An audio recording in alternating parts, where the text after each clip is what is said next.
O que a gente mais faz hoje em dia é clicar. Pena que o destino da maioria desses cliques é esse, o desperdício. Você sabia que apenas um clique pode ajudar a combater a fome no nosso estado? É só acessar cliquealimentos.com.br e dar um rumo mais digno aos seus cliques. A mesa de quem tem fome. Doar pelo Clique Alimentos é gratuito e não demora nem um minuto. Faça a sua parte. Clique para quem precisa. www.cliquealimentos.com.br. Livros não se leem sozinhos. Refeições não se preparam sozinhas. Brinquedos não se montam sozinhos. 42 crianças com lesão cerebral profunda e deficiência motora permanente também não se cuidam sozinhas. Casa do Menino Jesus de Praga. Há 30 anos te ajudando a cuidar de quem precisa. Para ajudar, ligue 33 15 0011 ou acesse o nosso site. Che, eu sou o guri de Uruguaiana e tô aqui para dar um depoimento. Eu sou viciado. Viciado em erva mate e moída da grossa. Agora, o que não me apetece é ver essa gurizada viciada em drogas, che. E pior, usando na cancha de futebol. Che, tu não me vai atrás de conversa fiada. Bem como diria o Licurgo, droga em estádio não rola. Tá ligado? Mas que barbaridade.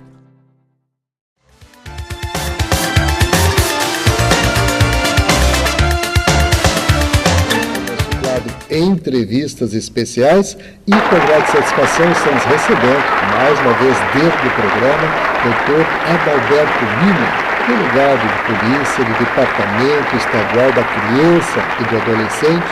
Hoje ele conversa conosco sobre uma temática que preocupa toda a sociedade, um problema muito sério que é relacionado ao desaparecimento das crianças e adolescentes. É nesse sentido que ele participa conosco.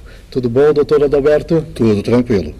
Satisfação recebê-lo mais uma vez dentro do programa. Claro que hoje vamos tratar de um tema que realmente aflige a nossa sociedade, que traz uma série de circunstâncias que nos preocupam a todos, evidentemente, e eu gostaria que a gente pudesse, né, aprofundar essa questão tão latente dentro da nossa sociedade, uma problemática que a gente realmente enfrenta no nosso dia a dia. E nesse sentido, eu gostaria que o senhor começasse falando e explicando a diferença, né, entre a criança que foge e que desaparece. Então, vamos começar por essa circunstância. Isso.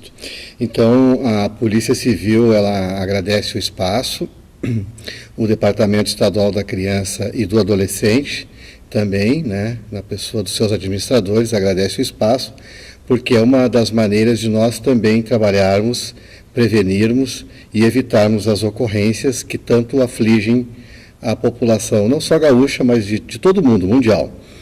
E, inclusive, esse tema, esse ano eu tive uma participação muito forte com relação a isso.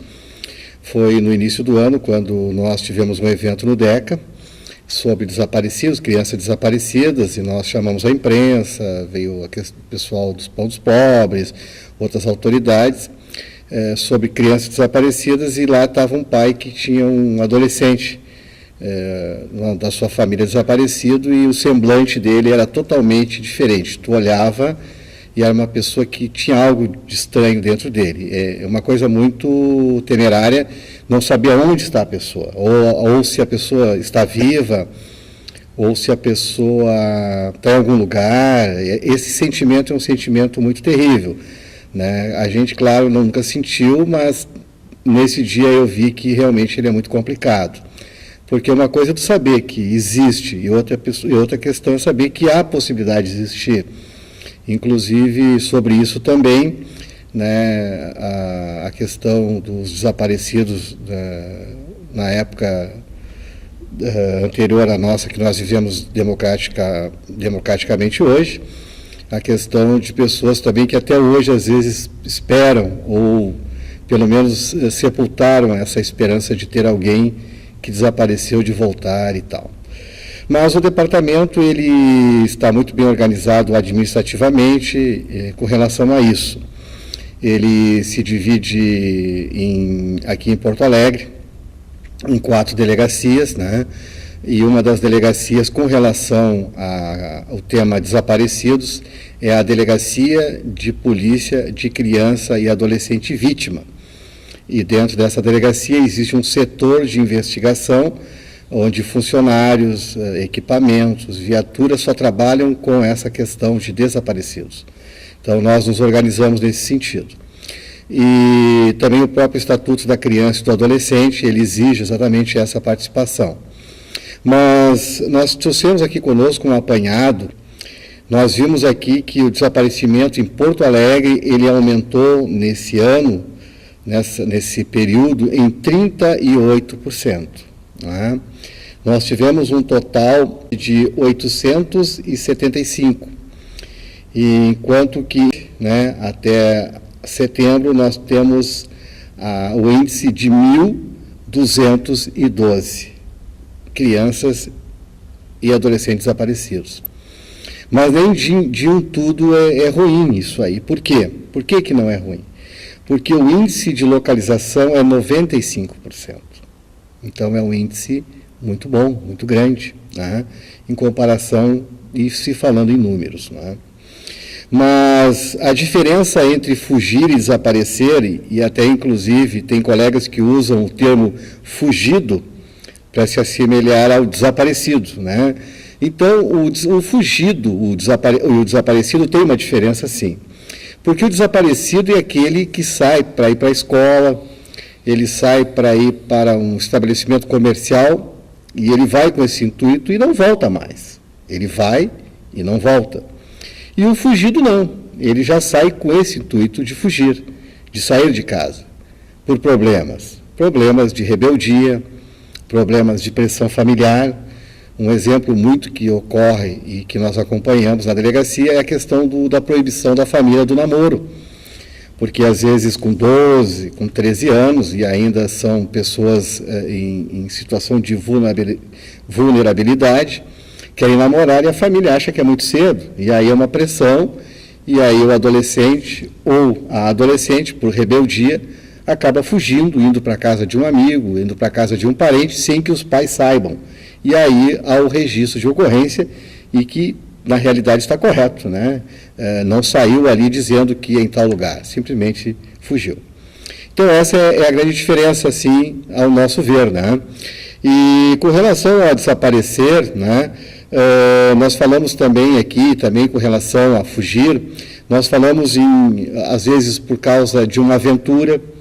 Nós já acompanhamos isso aí, um caso que pela internet uma adolescente paulista conheceu através das redes outra adolescente aqui em Porto Alegre e simplesmente resolveu fazer uma aventura.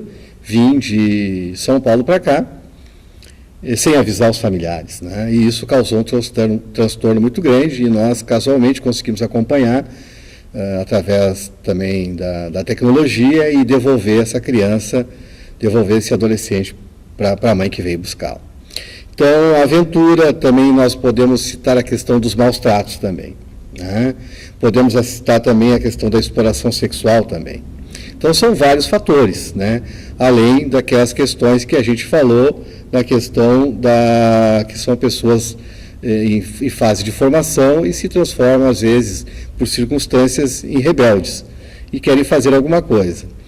Mas também nós observamos essas questões, não raras vezes também uma desestrutura, né, por parte dos pais, às vezes, e às vezes até se surpreende, né? Mas são surpresas anunciadas, são coisas anunciadas. Realmente, nesse particular, eu gostaria que o senhor falasse dos sinais que a pessoa pode perceber, em especial nessa questão da criança e do adolescente sair de casa, fugir de casa. Quais são os sinais que eles deixam, imprimem assim, que a família possa perceber? Isso. Não, até aproveitando o tema e a situação, uma das coisas também que a gente comenta, né, a questão de por que aumentou 38% em um ano, né? O aumento em razão da credibilidade na Polícia Civil, né? A questão da quebra do mito, e é o que nós estamos fazendo aqui agora, o mito das 24 horas, né? Que isso também é muito debatido. Mas tem que esperar 24 horas para fazer o registro. Não. O próprio Estatuto da Criança e do Adolescente fala que é imediato, é um registro imediato, para que sejam tomadas as medidas imediatas, né? Agora, a questão de fugir, não. A questão é como os pais estão conduzindo essa educação, essa socialização da criança e do adolescente.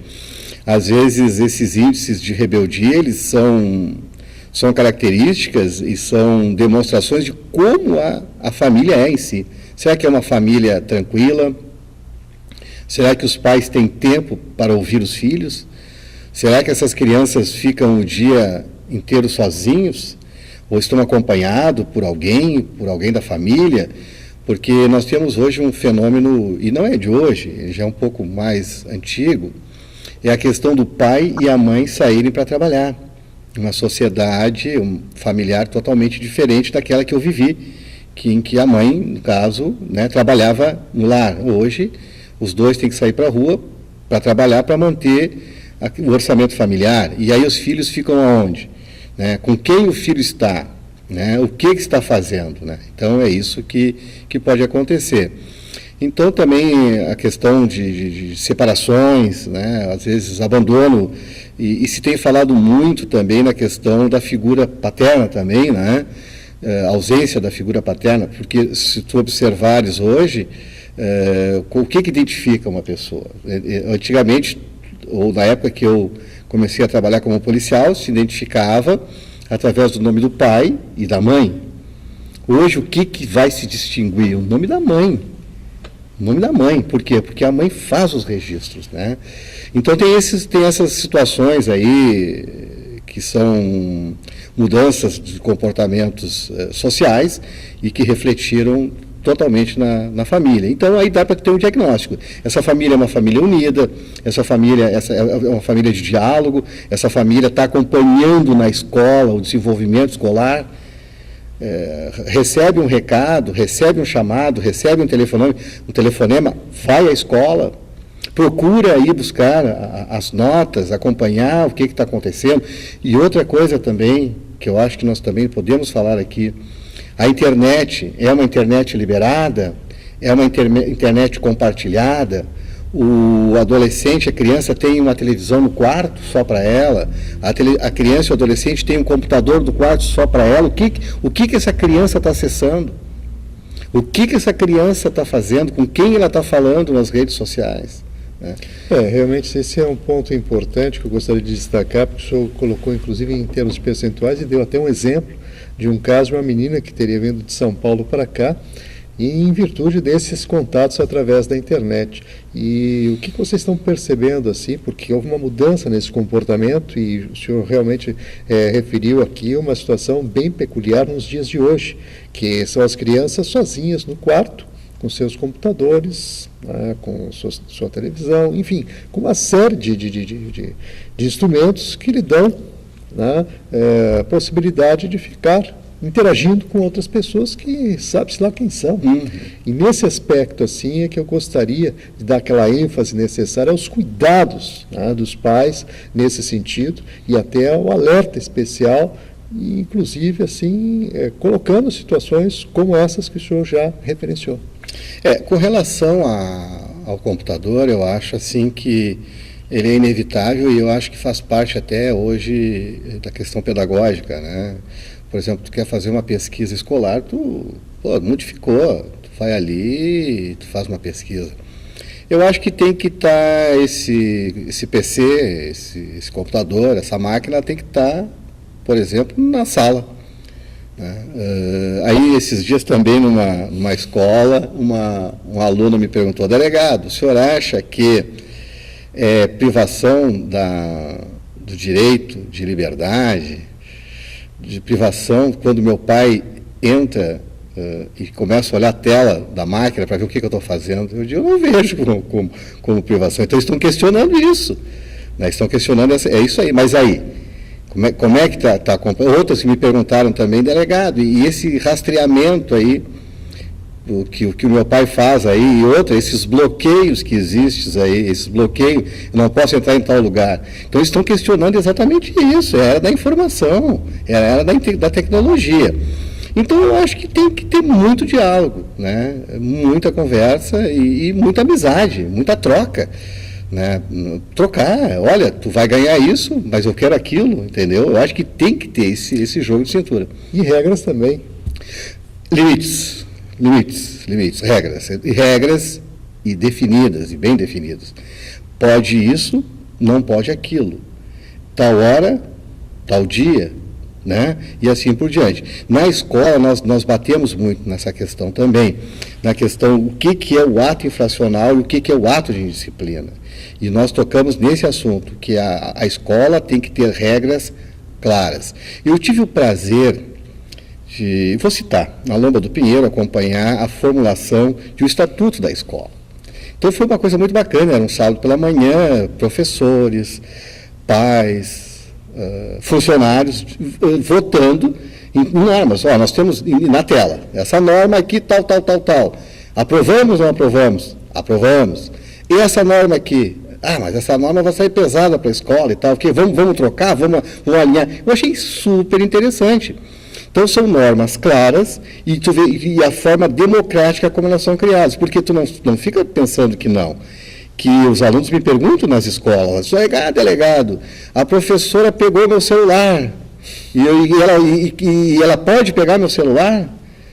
Entendeu? Então, são essas coisas que tem que ter regras claras, embora exista uma lei federal com relação a isso, ao uso do celular em sala de aula ou na escola. E outra também, o celular, às vezes, pode proteger uma criança de um abuso sexual.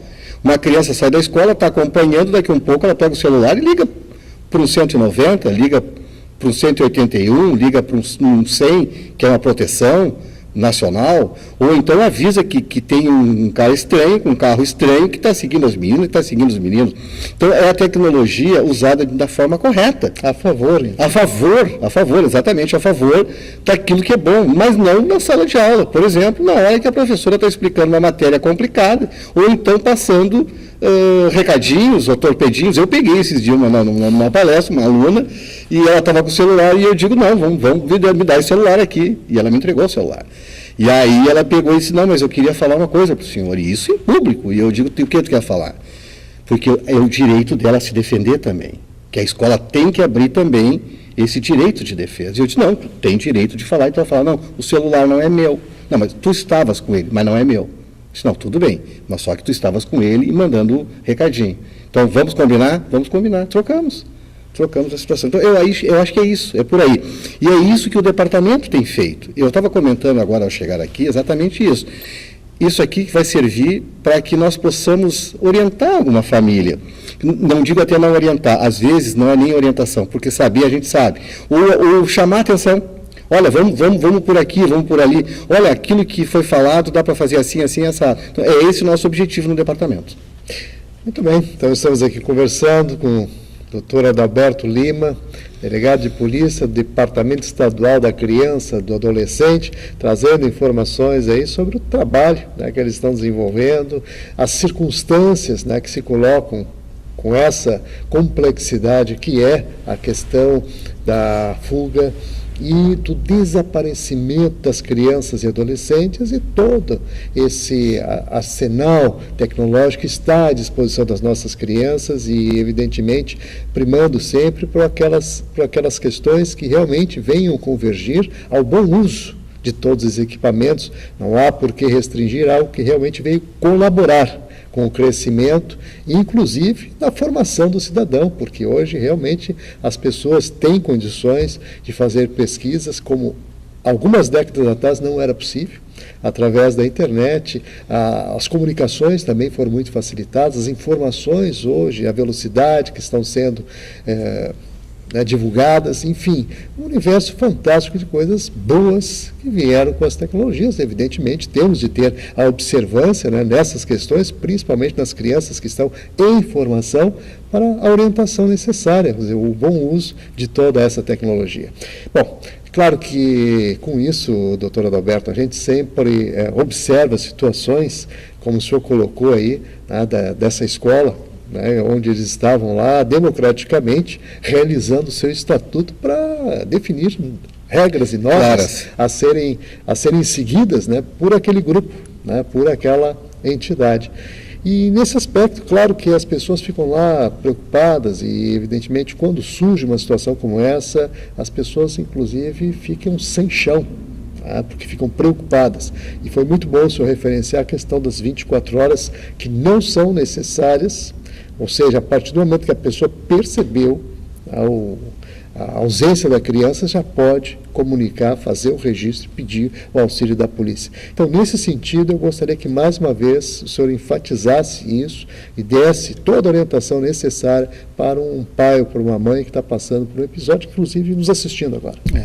Não, é exatamente isso. Então, assim, surgiu qualquer dúvida com relação a onde está a criança ou o adolescente, se faz o registro imediato, porque a polícia tem um sistema online, né, de computação, de armazenamento dessas informações e a passagem em rede. Né? Então, eu me registro uma ocorrência agora. Então, todo o Rio Grande do Sul e muito mais já estão sabendo que está ocorrendo aquilo ali. Então, se existe alguém que está pegando uma criança, um adolescente, tentando sair do aeroporto, tentando sair de uma rodoviária, tentando sair por vias terrestres, enfim e tal, tem condições ainda de buscar, né, essa criança, esse adolescente. Então, o registro ele tem que ser imediato. Outra coisa que a gente sempre observa é os pais notarem qual tipo de roupa que está usando, qual tipo de tênis que está usando, alguma cicatriz, alguma tatuagem, algum sinal que possa nos ajudar na identificação. E também a questão até de uma foto. A foto é também fundamental. É tanto que essa foto, nós lá no DECA pedimos autorização para os pais para divulgar, e essa foto elas são usadas em sites também, né? São colocadas em sites, não raramente também empresas nos procuram para participar dessas campanhas, colocar em ônibus, locais públicos, outdoors, né? Como de fato esses tempos foi abordado na mídia, porque isso tudo ajuda a localizar, né? Principalmente essa questão do desaparecido, que é uma coisa que ninguém espera, uma coisa momentânea, uma coisa até cruel, né, que ocorre aí. Então tem que usar esse tipo de instrumento para localizar. Então o registro, as fotos, as características, as roupas. E também uma coisa importante, né, porque quando vai alimentar um sistema, quando o adolescente ou a criança voltam para casa, ou quando eles são encontrados, os pais também têm o dever, e aí eu digo dever, de registrar a localização, para que tire do sistema o índice. Porque, por exemplo, assim, se eu estou trabalhando em cima de 5 desaparecimentos, né, através da online, e eu tenho um registro que um já foi localizado, para mim eu já elimino um, fico com 4, já é bem melhor possibilidade de trabalho. Então, não só o registro, como também o contra-registro, que seria, por exemplo, eu chamo assim, seria a comunicação da localização ou o retorno para a casa da criança e do adolescente. Realmente, o senhor referenciou a questão do desaparecimento, com aquela ênfase necessária, porque realmente sempre isso é uma surpresa, mas também há a questão das fugas, né, de jovens, que também são surpresas para algumas famílias, né? A gente conhece alguns casos nesse aspecto que as pessoas são pegas de surpresa. O filho foge, a filha foge, aquela coisa toda, e realmente cria-se uma situação nesse sentido. E nesses casos, porque a tutela e a responsabilidade é dos pais. E nesses casos, o que o senhor orientaria essas pessoas percebendo também a fuga? Eu acho assim, eu acho que aí tem que ser feito todo um trabalho em cima, né? Ver quais os motivos, o que está acontecendo, né? Observar, acompanhar quais são as companhias, porque nós temos um grande problema aí, eu sei que vocês trabalham muito também com essa questão das drogas também, né? O que está acontecendo? Alguém está oferecendo? Tem alguém traficando? Essa criança está sendo induzida, por exemplo, uma menina, por alguém mais velho ou por alguém de uma idade maior, usando às vezes até da própria inocência da criança ou do adolescente, né? Porque muitas vezes as mães dizem para nós, mas ela era tão inocente e tal, ela era tão pacata ou isso, aquilo. Então eu acho que tem que acompanhar isso aí. Eu acho que é como eu falei no começo aqui no início, né? Eu acho que criança e o adolescente tem que ter tempo e dedicação. Então, vamos agradecer aqui a participação do Dr. Adalberto Lima, né, delegado de polícia, Departamento Estadual da Criança e do Adolescente. Mais uma vez eu vou colocar no rodapé do vídeo o endereço, Augusto de Carvalho, número 2000, e o telefone, o 0800 64 26 400, para você, né, se encontrar alguma situação suspeita com relação à criança ou adolescente, esse é o telefone, 0800 64 26 400. 0800 64 26 400.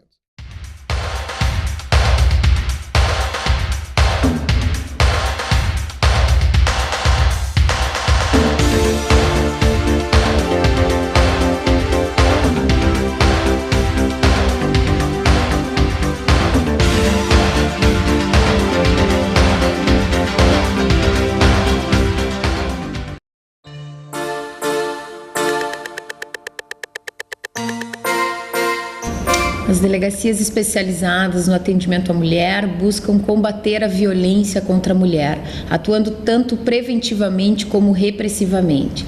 Temos atuado com as delegacias móveis, são as delegacias itinerantes que vão até o bairro, justamente no intuito de levar a essas mulheres os seus direitos, esclarecer os seus direitos e também proporcionar um registro de ocorrência policial mais próximo à sua casa.